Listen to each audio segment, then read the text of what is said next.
Wow, I have some more big news, Megan. I'm just getting this right now. So somebody that's very, very respected asked me to do his show 2 weeks ago, and I said, why not? And to me, it's very big because he's the biggest there is, I guess, in that world by far. Somebody said the biggest beyond anybody in a long time. And his name is Joe Rogan, and he's never done this before.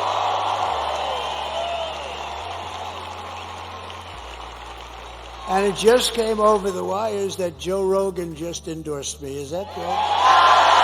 Thank you, Joe.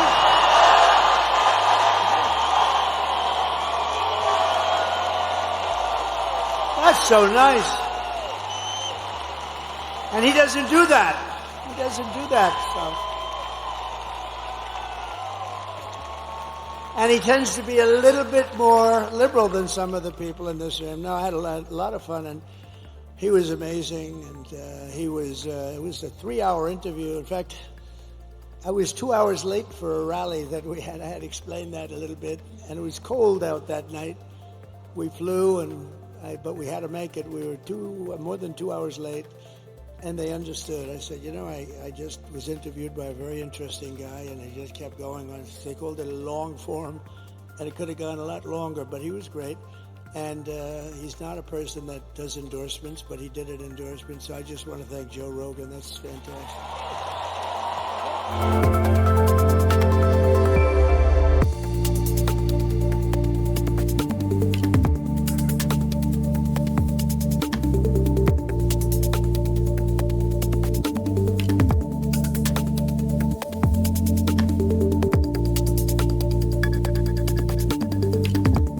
I mean, the sheer number of hoaxes that the Democratic Party is pushing over and over again. And it's like, look, I understand like politicians are going to, exaggerate. They're going to misspeak, and they'll tell occasional, untruths, whatever.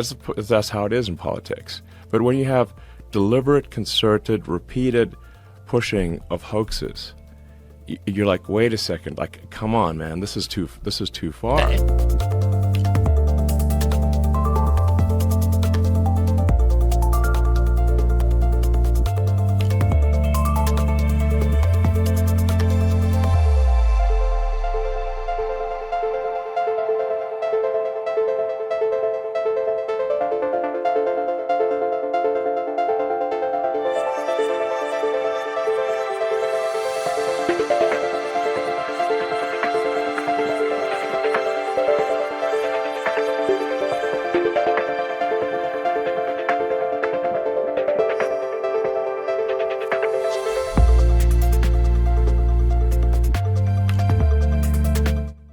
Why would you place your faith in somebody who instituted a so-called Muslim ban?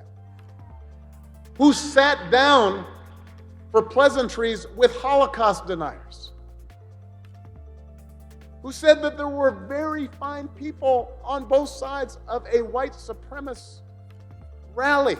Obama just said that on stage. Obama just said that. I was like, what the flying He doesn't give a He doesn't give a They're just That's just a flat going out for goddamn it. lie. Flat out lie. Flat out fucking How lie. about the other one where Kamala's campaign used what Trump was saying about protecting women and from illegal immigrants? Thank you. You remember that? What he was saying is, if the women like it or not, I'm going to do it. Yeah. When he was saying that, they were trying to say that he was taking away women's right to choose, whether women like it or not. Like, that's not what he was saying. Absolutely. He was literally talking about protecting them from dangerous people that are sneaking in through the border.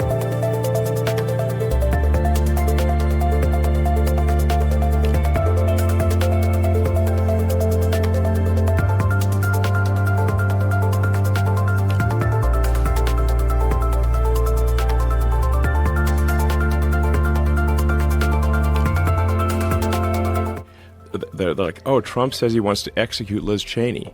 I'm like, that is utter. It's not what he said at all. It's not what he said at all. He all he said was like, what he's saying is that, look, if Liz Cheney actually had to fight at the front lines, she'd think twice about going to war. Exactly. That, like, it's easy to go to war. It's easy to be a warmonger if you don't have to, risk dying at the front lines. But the reason she couldn't stand me is that She always wanted to go to war with people. I don't want to go to war. She wanted to stay in Syria. I took them out. She wanted to stay in Iraq. I took them out. I mean, if it were up to her, we'd be in 50 different countries. Then, go a couple of years forward or go now. And I don't blame him for sticking with his daughter, but his daughter is a very dumb individual, very dumb. She's a radical Warhawk. Let's put her with a rifle standing there with 9 barrels shooting at her, okay? Let's see how she feels about it. When the guns are trained on her face.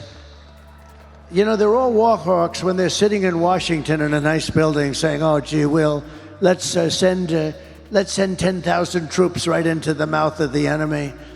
But she's a stupid person. And I used to I'd have meetings with a lot of people, and she always wanted to go to war with people.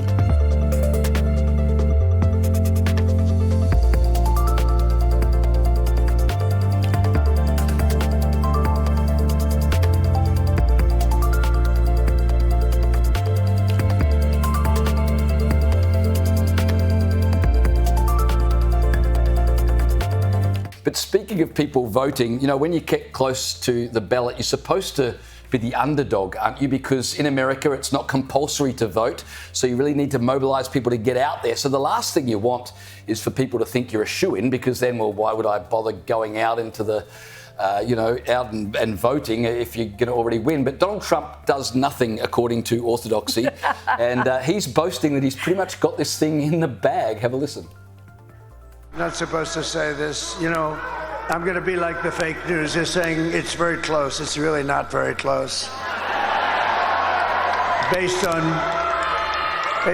what's been happening, it's not so close. We're leading in all 7 swing states, as you probably know.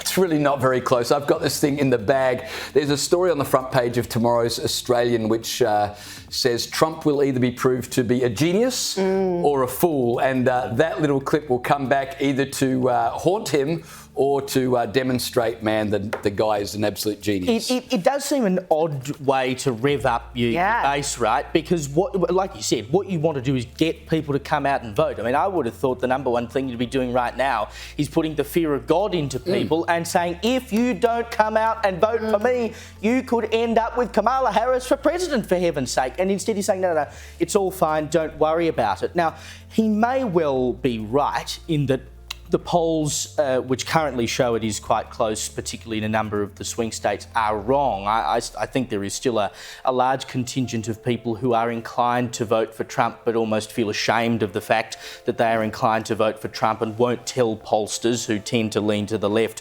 what they actually want to do. But I don't understand why you would use that as your tactic, because the media is going to report that it's close anyway. So what does it help you to go out and say, oh, well, I've got this one in the bag? Interesting, though, was the polling out of Iowa yesterday, which Trump has had in the bag at the last 2 elections, supposedly showing that could go to Harris. Now, again, like all of these polls in the swing states, they are within the margin of error. So we don't know. I mean, they could all go to Harris, or they could all go to Trump, or it could be a split down the middle. Who knows?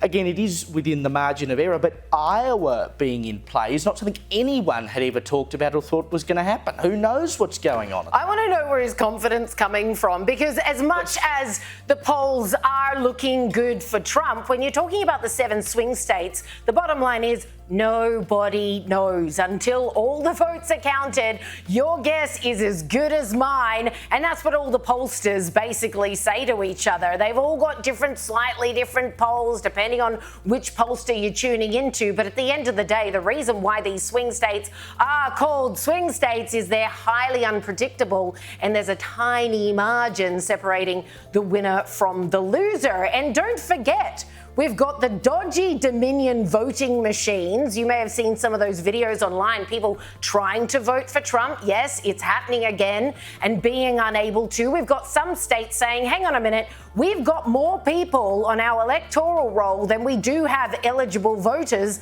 in our state. That's a big problem. We've got the DOJ suing several states now who tried to clean up their electoral rolls to get illegals off or people who weren't eligible to vote. So that's going marvelously. I mean, the list of ways in which you're seeing tiny cheats, as well as them not allowing the Republican supervisors to be at polling booths, that was a whole nother schmozzle. All these tiny cheats can go a very long way depending on which counties. Remember, each of the states look after their own counting methods. Some of them have already flagged, this is going to take us days. Really? Why? This is the 21st century. Why is it going to take you days?